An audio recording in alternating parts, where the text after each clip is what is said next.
जय माता दी। प्रिय भक्तों, सभी के जीवन में आज का दिन मंगलमय हो। मैं हूँ लक्ष्मी शर्मा और आप सुन रहे हैं लक्ष्मी शर्मा की कहानियाँ। आइए कुछ क्षण अपने मन को शांत करें, भीतर बसे दिव्य प्रकाश को महसूस करें और श्रद्धा से जुड़ जाए उस परम शक्ति से जो हमारे दुख हरते हैं और सुख को बढ़ाते हैं। तो भक्ति तब फल देती है जब हृदय पूर्ण समर्पित हो। तो आइए ईश्वर का स्मरण करते हुए आज की पावन कथा आरंभ करते हैं। सोमवार शिव जी की कथा। सोमवार को व्रत करने और कथा सुनने से भगवान शिव की कृपा से भक्तों की सभी मनोकामना पूर्ण हो जाती है। तो आइए आज सोमवार के दिन हम सुनते हैं भगवान शिव जी की प्रमुख लीलाएं और शिव जी की कथा। सृष्टि के रचयिता भगवान शिव। भक्तों, बात उस समय की है जब हर जगह केवल अंधकार ही अंधकार था।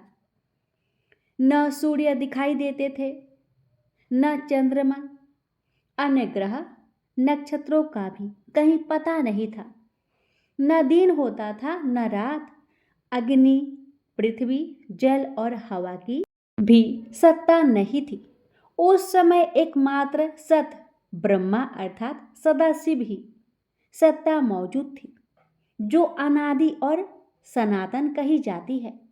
उन्हीं भगवान शंकर को वेद, पुराण और उपनिषद तथा संत महात्मा ईश्वर तथा महादेव कहते थे। एक बार भगवान शिव के मन में सृष्टि की रचना करने की इच्छा जागी। उन्होंने सोचा कि मैं एक से अनेक हो जाऊं।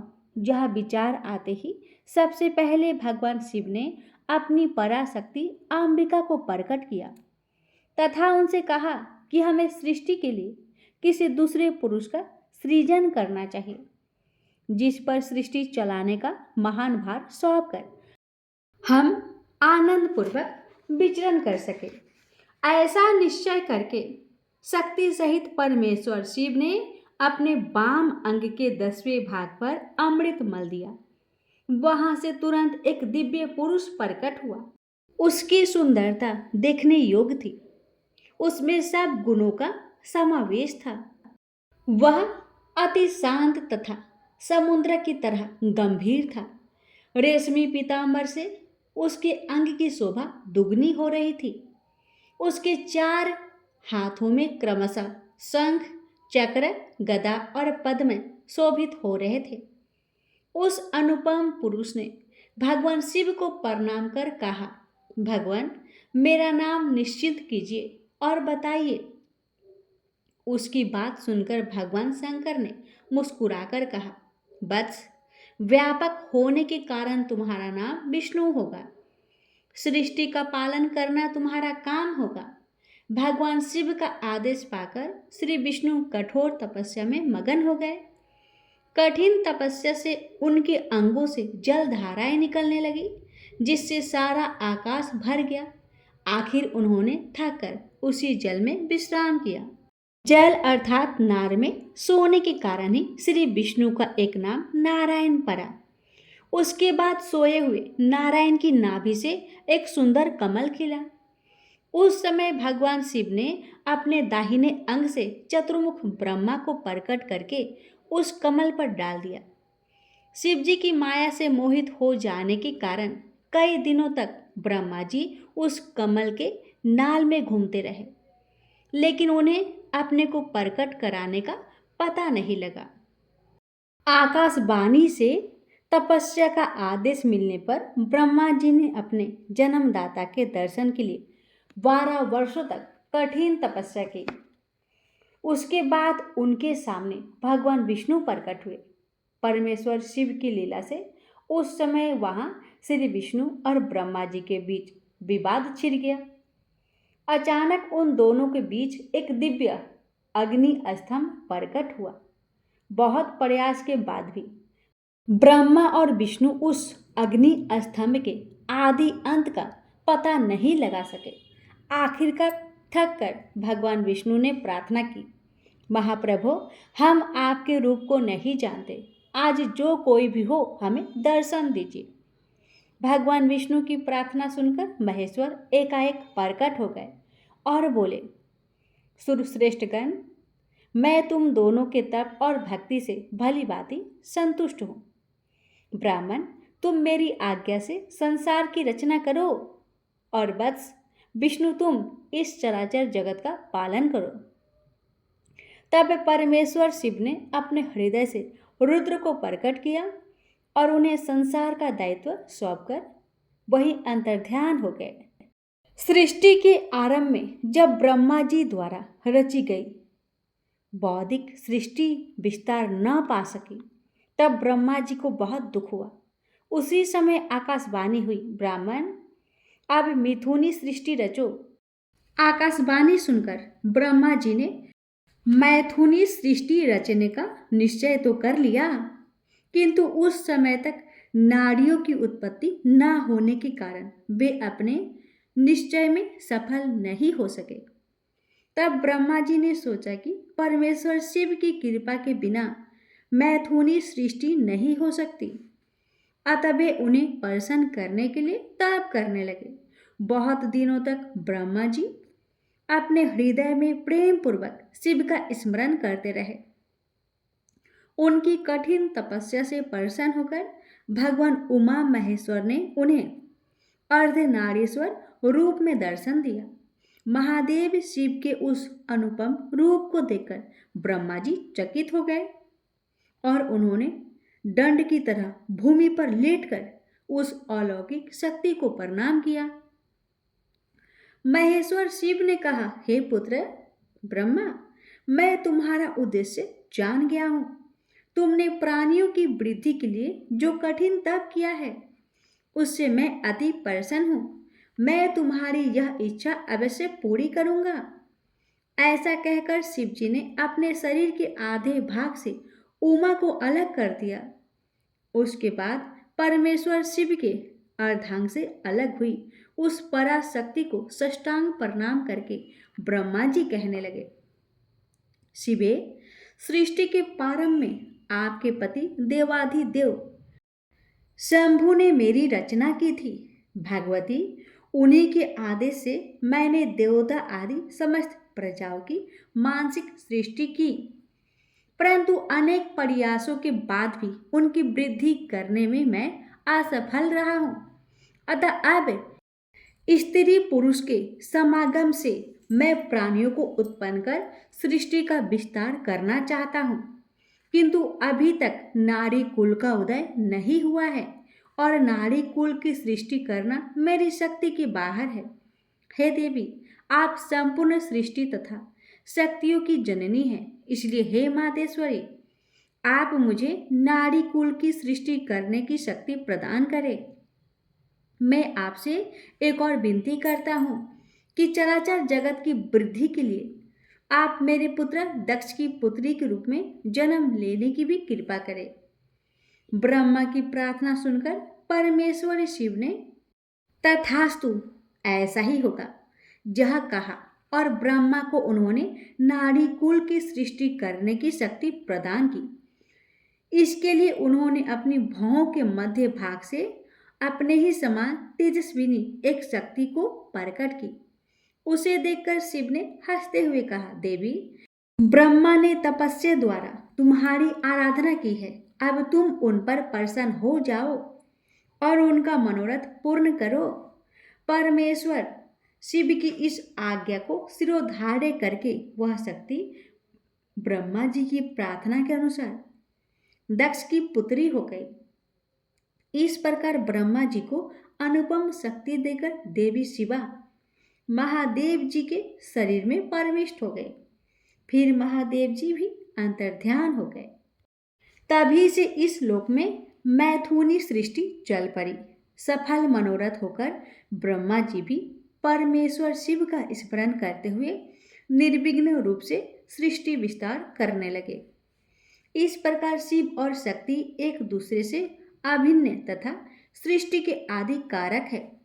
जैसे पुष्प में गंध, चंद्र में चंद्रिका, सूर्य में प्रभा नित्य और स्वभाव सिद्ध है, उसी प्रकार शिव में शक्ति भी स्वभाव सिद्ध है। शिव में इस प्रकार की शक्ति है। शिव कूट स्थल तत्व है और शक्ति परिणामी तत्व।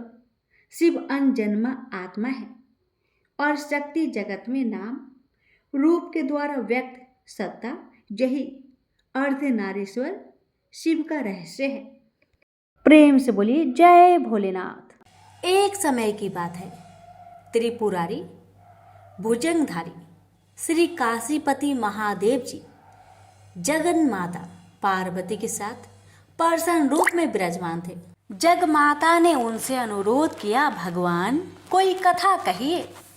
इस पर भगवान भूत भावन किंचित मुस्कुराए और बोले, हे पार्वती सुनो, पूर्व समय में कुसमांड नामक एक ऋषि का पुत्र मंडप नाम से विख्यात था। बाल्यकाल में ही कुसंगति के कारण पाप कर्म में लीन हो गया था। अतः उसकी निंदित कथाओं को सुनकर उसके पिता, माता, भाई आदि सभी संबंधियों ने उसको अपने से अलग कर दिया। वह पूर्व जन्म के कर्मों के कारण किसी का कहना नहीं मान रहा था। उसकी आदतें यहाँ तक कि खराब हो गई कि वह साधु, महात्मा, सत्पुरुषों एवं देवी देवताओं तक की निंदा करने लगा। युवा होने पर वह दूसरी स्त्रियों के प्रेम में फंस गया। प्रेम के बस में होकर वह औरों के द्रव आदि की चोरी में भी लीन हो गया। उसके दो घनिष्ठ मित्र थे, एक था नापित, दूसरा था पटहारा। इन तीनों ने मिलकर विचार किया कि किसी धनी के घर चोरी करके अधिक धन प्राप्त किया जाए। अतः तीनों ने मिलकर राजा के यहाँ चोरी की। इस चोरी के कारण बहुत सा धन हाथ लगा।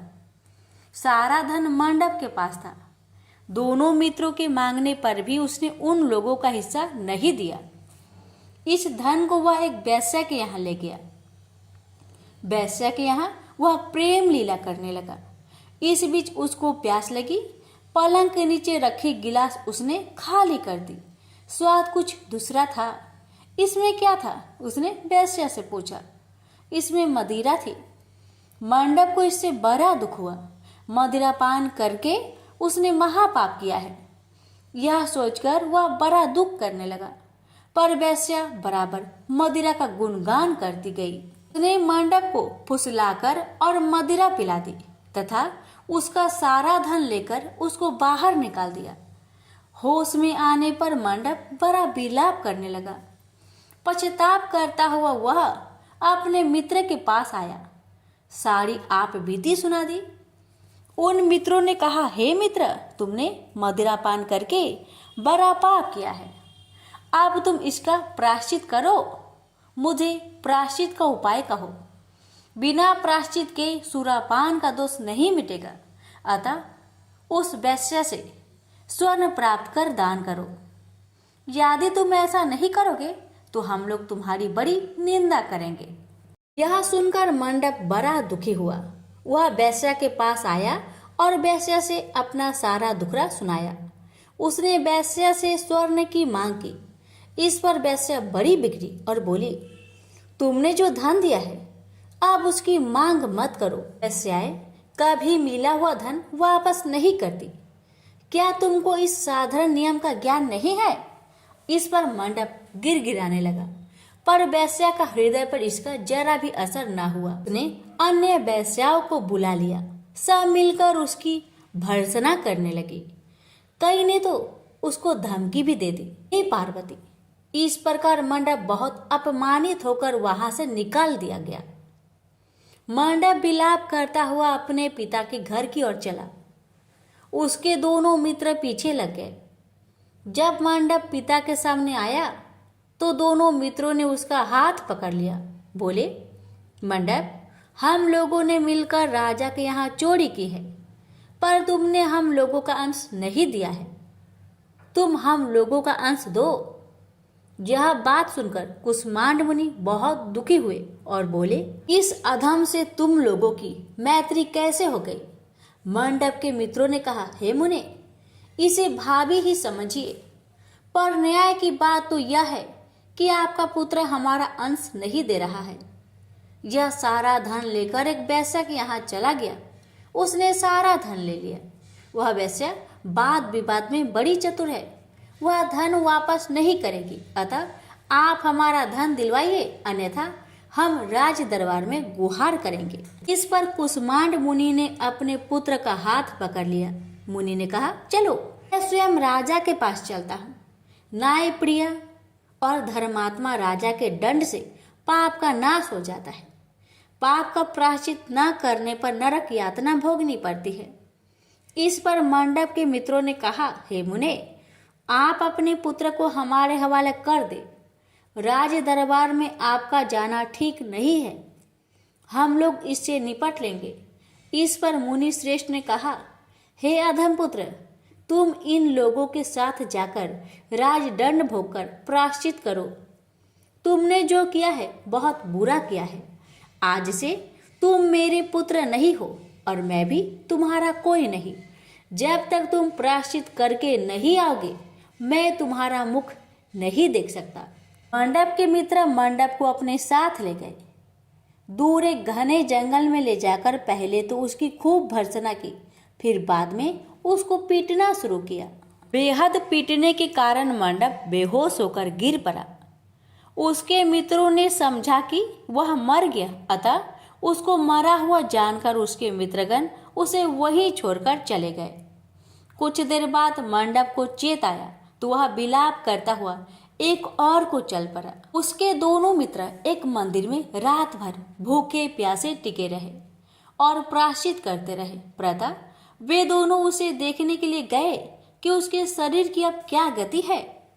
वहां मंडप को न पा उन दोनों को बड़ा आश्चर्य हुआ। फिर तो वे समझ गए कि मंडप मरा नहीं है, वह जीवित है और कहीं चला गया है। उस दिन शिव महात्म्य को जानने वाले लोग पंचकोशात्मक लिंग की प्रदक्षिणा कर रहे थे। मंडप भी उन लोगों के साथ हो गया। यात्रीगण कद्रमेश्वर के समीप रहे। मंडप ने भी वहां रहकर सारी रात जागरण किया। सब यात्रियों ने उसको साधु मान लिया और वह इस बात को भी मान गए कि वह परम शिव कुसुमांड का पुत्र मंडप है। मंडप शिवव्रतधारी परम शिव साधु के रूप में मान लिया गया। मंडप ने शंकर प्रतिमा के समक्ष नृत्य और भजन प्रारंभ कर दिया। सज्जनों ने उसकी भक्ति देखकर उसका बड़ा आदर किया। मंडप भी सत्संग से परम भक्ति भाव वाला हो गया। अब उसको ज्ञान हो गया कि शिव भक्ति के प्रताप से ही उसका इतना आदर हो रहा है। वह सबका प्रिय हो गया, साथ ही भोजन धन्य धान्य श्रद्धा भी मिल रही है। मंडप चंडिका देवी के मंदिर में आया। वहां काशी के धार्मिक सज्जनों द्वारा भीम चंडी की पूजा हो रही थी। मंडप का वहां बड़ा आदर किया गया। रात्रि में मंडप ने क्षेत्र महात्म्य कहा और सुना। इसके बाद शिव भक्तों और विष्णु भक्तों ने मिलकर कीर्तन किया। मंडप ने इस नित्य कीर्तन में प्रमुख भाग लिया। इससे प्रसन्न हो सबने मंडप की भूरी भूरी प्रशंसा की। इस प्रकार मंडप का मन शिव में लग गया। हे पार्वती, इस प्रकार मंडप मेरे क्षेत्र की प्रदक्षिणा करने लगा। ब्रह्म हत्या, सुरापान और चौड़े कर्म आदि पापों से छुटकारा पाने के लिए मेरी स्तुति करने लगा।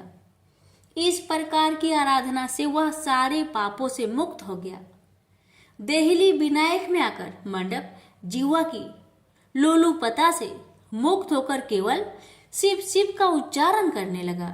उसकी साधना और भक्ति भाव को देखकर सर्वत्र उसका बड़ा आदर और मान सम्मान होने लगा। हे पार्वती, मंडप ने अन्न जल सब त्याग दिया और बार बार विलाप कर कहने लगा कि ब्राह्मण शरीरधारी होकर भी मैंने स्वर्ण की चोरी की, साध्वी माता को ठगा, वेश्यागमन, सूरापान किया, ब्राह्मण शब्द का हनन किया। पश्चाताप से मंडप बेहाल हो गया। हे देवी, मंडप के मन में यह विचार आया कि मेरे क्षेत्र की प्रदक्षिणा करने से वह सारे पापों से मुक्त हो जाएगा। अतः वह काशी काशी शिव शंकर शिव शिव की रट लगाकर अपने पापों का प्रायश्चित करता हुआ मेरे क्षेत्र की परिक्रमा करने लगा। रामेश्वर लिंग में आकर उसने स्नान पूजन किया, सोमनाथ का पूजन किया, सीता और लक्ष्मण के साथ श्री राम जी का पूजन किया। पूजन और भक्ति भाव देखकर सर्वत्र उसकी प्रशंसा हुई। पांडव ने अन्न जल त्याग दिया था। तदनंतर वृषभ ध्वज में आकर स्नान देव पूजन किया। प्रातः काल वरुणा संगम में स्नान किया। मुझे पूछता हुआ वह मेरे मंदिर आया। उसने आकर बड़ा दान पुण्य किया। संतोष मंडप ने साष्टांग प्रणाम किया। वह अनेक महात्मा उपस्थित थे। हे पार्वती, मंडप सबके आगे हाथ जोड़कर खड़ा हो गया और पूछने लगा, हे महात्माओं, मैंने बड़े बड़े पाप किए हैं।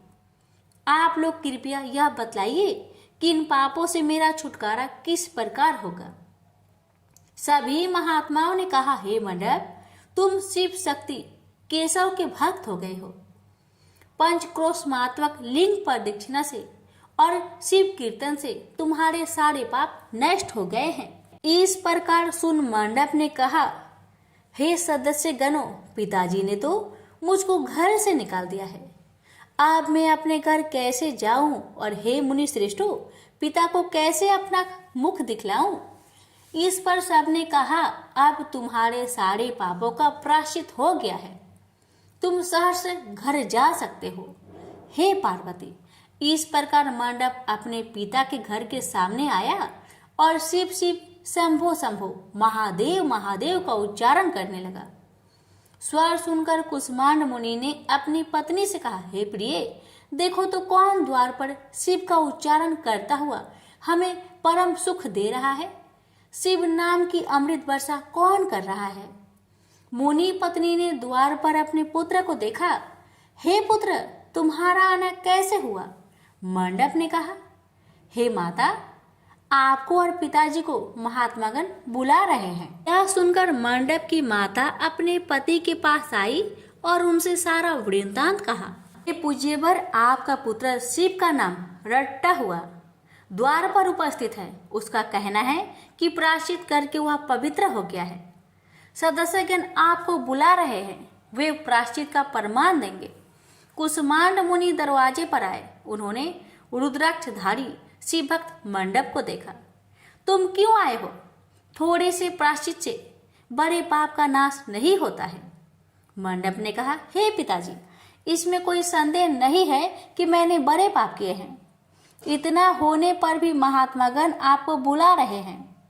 मुनि अपनी पत्नी के साथ महात्माओं के पास आए।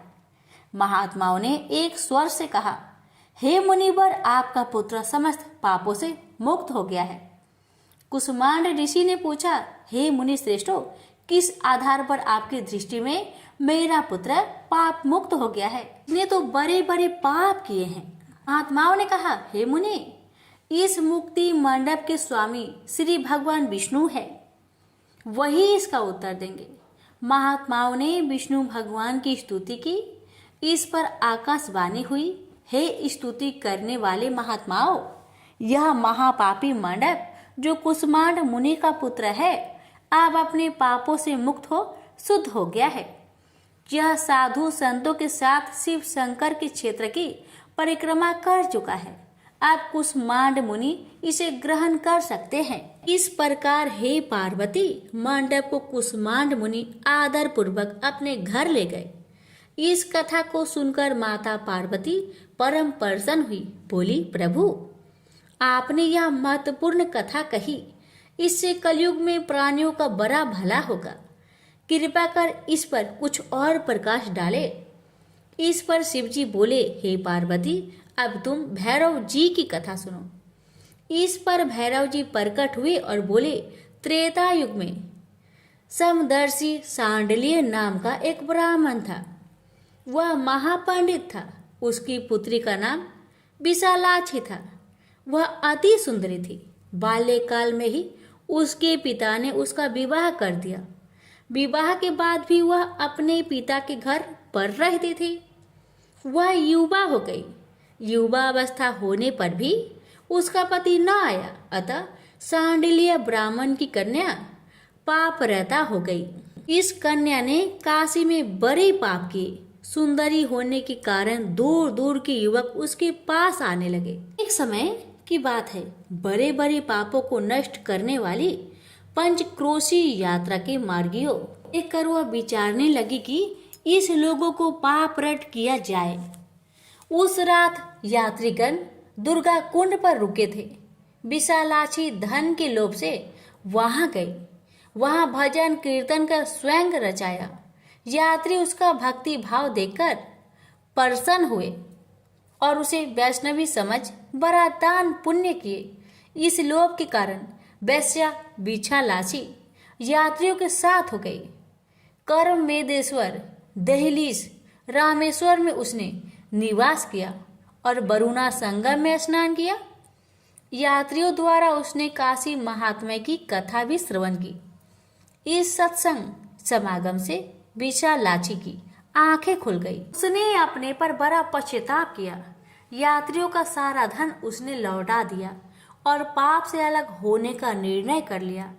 उसने महात्माओं से पूछा, हे देवताओं, मैं बड़ी पापिनी हूँ, कृपया मेरी मुक्ति का उपाय कहिए। इस पर महात्माओं ने कहा, देवी तुम धन्य हो, तुमको पापों से भय नहीं करना चाहिए। तुमने काशी क्षेत्र की प्रदक्षिणा की है, अब तुम हमारे साथ प्रदक्षिणा जारी रखो। विशालाक्षी ने उपयुक्त वचनों पर विश्वास किया। वह महात्माओं के साथ हो गई। 5वें दिन सभी यात्री वृषभ खंड में रहे, वह भी उन्हीं के साथ रहे। सभी ने वरुणा संगम में स्नान किया और आदि केशव का पूजन किया। विशालाक्षी मुक्ति मंडप में आई। उसने बड़े भक्ति भाव से शिव शंकर की पूजा की। इस प्रकार विशालाक्षी सभी पापों से मुक्त हो गई। उसके पिता सांडल्य ने बड़े आदर के साथ उसे अपने घर में स्थान दिया। वह इस प्रकार पवित्र हो गई। भैरव जी बोले, हे पार्वती, यह काशी क्षेत्र का महात्म्य है। इसे पढ़ने सुनने सुनाने से सबका कल्याण होता है। प्रेम से बोलिए हर हर महादेव, माता पार्वती की जय, भैरवनाथ की जय। एक बहुत धनवान साहूकार था, जिसके घर धन आदि किसी प्रकार की कमी नहीं थी, परंतु उसको दुख था कि उसके कोई पुत्र नहीं था। वह इसी चिंता में रात दिन रहता था। वह पुत्र की कामना के लिए प्रति सोमवार को शिव जी का व्रत और पूजन किया करता था तथा सायंकाल को शिव मंदिर में जाकर शिव जी के श्री विग्रह के सामने दीपक जलाया करता था। उसके इस भक्तिमयी भाव को देखकर एक समय श्री पार्वती जी ने शिव जी महाराज से कहा कि महाराज, जहाँ साहूकार आपका अनन्य भक्त है और सदैव आपका व्रत एवं पूजन बड़ी श्रद्धा से करता है, इसको मनोकामना को पूर्ण करनी चाहिए। शिव जी ने कहा, हे पार्वती, यह संसार कर्म क्षेत्र है। जैसे किसान खेत में जैसा बीज बोता है वैसा ही फल काटता है, उसी तरह इस संसार में जो जैसा कर्म करते हैं वैसा फल भोगते हैं। पार्वती जी ने अत्यंत आग्रह से कहा, हे महाराज, हे भगवान, जब यह आपका अनन्य भक्त है और इसको अगर किसी प्रकार का दुख है तो उसको अवश्य दूर करना चाहिए, क्योंकि आप सदैव अपने भक्तों पर दयालु होते हैं और उनके दुखों को दूर करते हैं। यदि आप ऐसा नहीं करेंगे तो मनुष्य आपकी सेवा तथा व्रत क्यों करेंगे? पार्वती जी का ऐसा आग्रह देखकर शिव जी महाराज कहने लगे, हे पार्वती, इसके कोई पुत्र नहीं है। इसी चिंता में यह अति दुखी रहता है। इसके भाग्य में पुत्र न होने पर भी मैं इसको पुत्र की प्राप्ति का वर देता हूँ, परंतु यह पुत्र केवल 12 वर्ष तक जीवित रहेगा। इसके पश्चात वह मृत्यु को प्राप्त हो जाएगा। इससे अधिक मैं और कुछ इनके लिए नहीं कर सकता।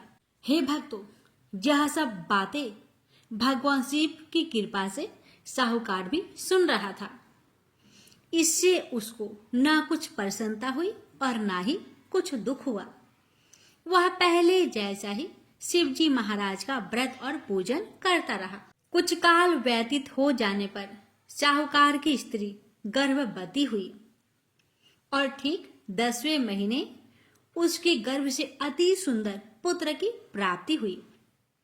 साहूकार के घर में बहुत खुशी मनाई गई, परंतु साहूकार ने उसकी केवल 12 वर्ष की आयु जान कोई अधिक प्रसन्नता प्रकट नहीं की और ना ही किसी को भेद बताया। जब वह बालक 11 वर्ष का हो गया तो उस बालक की माता ने उसके पिता से विवाह आदि के लिए कहा, तो वह साहूकार कहने लगा कि अभी मैं इसका विवाह नहीं करूंगा, अपने पुत्र को काशी जी पढ़ने के लिए भेज दूंगा। फिर साहूकार ने अपने साले को बुला उसको बहुत सा धन देकर कहा, तुम इस बालक को काशी जी पढ़ने के लिए ले जाओ और रास्ते में जिस स्थान पर भी जाओ यज्ञ करते और ब्राह्मणों को भोजन कराते जाओ। वे दोनों मामा भांजे यज्ञ करते और ब्राह्मणों को भोजन कराते जा रहे थे। रास्ते में उनको एक शहर पड़ा। उस शहर में राजा की कन्या का विवाह था और दूसरे राजा का लड़का जो विवाह करने के लिए बारात लेकर आया था वह एक आंख से काना था। उसके पिता को इस बात की बड़ी चिंता थी कि कहीं वर को देखकर कन्या के माता पिता विवाह में किसी प्रकार की अड़चन पैदा न करते। इस कारण जब उसने अति सुंदर सेठ के लड़के को देखा तो मन में विचार किया क्यों ना दरवाजे के समय इस लड़के से वर का काम चलाया जाए। ऐसा विचार करके पिता ने उस लड़के के मामा से बात की तो वे राजी हो गए। उस लड़के को वर के कपड़े पहनाकर घोड़ी पर चढ़ा दरवाजे पर ले गए और सब कार्य प्रसन्नता से पूर्ण हो गए। वर के पिता ने सोचा कि यदि विवाह कार्य भी इसी लड़के से करा लिए जाए तो क्या बुराई है। ऐसा विचार करके और उसके मामा से कहा, यदि आप फेरो और कन्यादान के काम को भी करा दे तो आपकी बड़ी कृपा होगी। मैं इसके बदले में आपको बहुत कुछ धन दूंगा। तो उन्होंने स्वीकार कर लिया और विवाह भी बहुत अच्छी तरह से संपन्न हो गए। जिस समय लड़का जाने लगा तो उसने राजकुमारी की चुंदरी के पल्ले पर लिख दिया कि तेरा विवाह मेरे साथ हुआ है, परंतु जिस राजकुमार के साथ तुमको भेजेंगे वह एक आंख से काना है और मैं काशी जी पढ़ने जा रहा हूं। लड़के के जाने के पश्चात उस राजकुमारी ने जब अपनी चुनरी पर लिखा हुआ पाया तो उसने राजकुमार के साथ जाने से मना कर दिया और कहा कि यह मेरा पति नहीं है, मेरा विवाह इसके साथ नहीं हुआ है, वह तो काशी जी पढ़ने गया हुआ है। राजकुमारी के माता पिता ने अपनी कन्या को विदा नहीं किया और बारात वापस चली गई। उधर सेठ का लड़का और उसका मामा काशी जी पहुंच गए। वहां जाकर उन्होंने यज्ञ करना और लड़के को पढ़ाना शुरू कर दिया। जब लड़के की आयु 12 साल की हो गई उस दिन उन्होंने यज्ञ रचा रखा था कि लड़के ने अपने मामा से कहा, मामा जी आज मेरी तबीयत कुछ ठीक नहीं है। मामा ने कहा अंदर जाकर सो जाओ। लड़का अंदर जाकर सो गया और थोड़ी देर में उसके प्राण निकल गए। उसके मामा ने आकर देखा कि वह मुर्दा पड़ा है। यह देख उसको बड़ा दुख हुआ और उसने सोचा कि यदि मैं अभी रोना पिटना मचा दूं तो यज्ञ का कार्य अधूरा रह जाएगा। अतः उसने जल्दी से यज्ञ का कार्य समाप्त कर ब्राह्मणों के जाने के बाद रोना पिटना आरंभ कर दिया। संयोग बस उसी समय शिव पार्वती जी उधर से जा रहे थे। जब उन्होंने जोर जोर से रोने की आवाज सुनी तो पार्वती जी कहने लगी, हे महाराज, हे भगवान, कोई दुखिया रो रहा है, इसके कष्ट को दूर कीजिए। जब शिव पार्वती ने पास जाकर देखा तो वहां एक लड़का मुर्दा पड़ा था। पार्वती जी कहने लगी, महाराज यह तो उसी सेठ का लड़का है जो आपके वरदान से हुआ था। शिव जी कहने लगे, हे पार्वती, इसकी आयु इतनी ही थी, सो भोग चुका है। तब पार्वती जी ने कहा, हे भगवान, इस बालक को और आयु दीजिए, नहीं तो इसके माता पिता तड़प तड़प कर मर जाएंगे। पार्वती जी की बार बार आग्रह करने पर शिव जी ने उसको जीवन वरदान दे दिया और शिव जी महाराज की कृपा से लड़का पुनः जीवित हो गया। शिव पार्वती कैलाश पर्वत पर चले गए। तब वह लड़का और मामा उसी प्रकार यज्ञ करते तथा ब्राह्मणों को भोजन कराते अपने घर की ओर चल पड़े। रास्ते में उसी शहर आए जहां उसका विवाह हुआ था।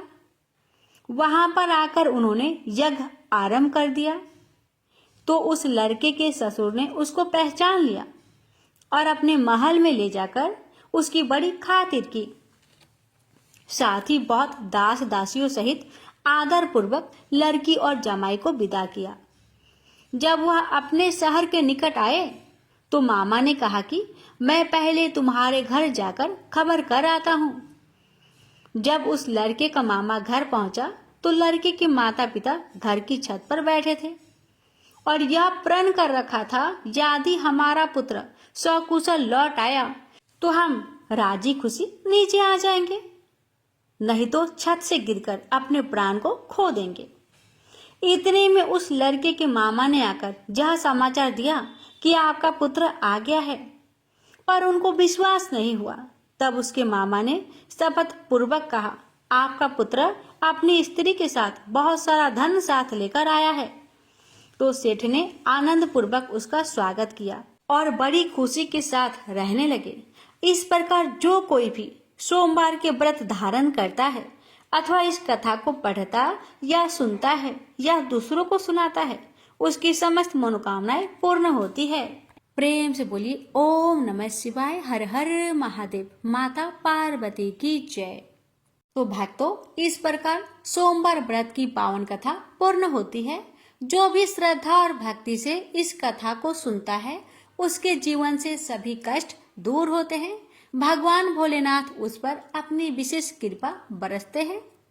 हर घर में सुख शांति समृद्धि और आनंद का वास होता है। हे देवों के देव महादेव, जो भी भक्त आज के व्रत और कथा में सम्मिलित हुए हैं उनकी मनोकामनाएं पूर्ण करे और उनके जीवन में अपनी दिव्य कृपा सदैव बनाए रखे। प्रेम से बोलिए हर हर महादेव। अब सुनेंगे आरती। ओम जय शिव ओमकारा, प्रभु जय शिव ओमकारा, ब्रह्मा विष्णु सदा शिव अर्धांगी धारा। ओम जय शिव ओमकारा, ओम जय शिव ओमकारा, प्रभु जय शिव ओमकारा, ब्रह्मा विष्णु सदा शिव अर्धांगी धारा। ओम जय शिव ओमकारा। एकानन चतुरानन पंचानन राजे, हंसानन गरुड़ासन वृषवाहन साजे। ओम जय शिव ओमकारा। दो भुज चार चतुर्भुज, 10 भुज अति सोहे, त्रिगुण रूपन रखता त्रिभुवन जन मोहे। ओम जय शिव ओमकारा। अच्छे माला बन माला रुंड माला धारी, चंदन मृग मद सोहे हाले शशिधार। ओम जय शिव ओमकारा। श्वेतांबर पीतांबर बाघंबर अंगे, सनकादिक गरुणादिक भूतादिक संगे। ओम जय शिव ओमकारा। कर के मध्य कमंडलु चक्र त्रिशूल धरता, जग करता जग भरता जग संहार करता। ओम जय शिव ओमकारा। ब्रह्मा विष्णु सदा शिव जानत अविवेका, प्रणवाक्षर मध्य जे तीनों एका। ओम जय शिव ओमकारा। काशी में विश्वनाथ विराजत, नंदी ब्रह्मचारी नित्य उठी भोग लगावत महिमा अति भारी। ओम जय शिव ओमकारा। त्रिगुण शिव जी की आरती जो कोई नर गावे। कहते शिवानंद स्वामी मनवांछित फल पावे। ओम जय शिव ओमकारा। ओम जय शिव ओमकारा। स्वामी जय शिव ओमकारा। ब्रह्मा विष्णु सदा शिव अर्धांगी धारा। ओम जय शिव ओमकारा। प्रेम से बोलिए हर हर महादेव।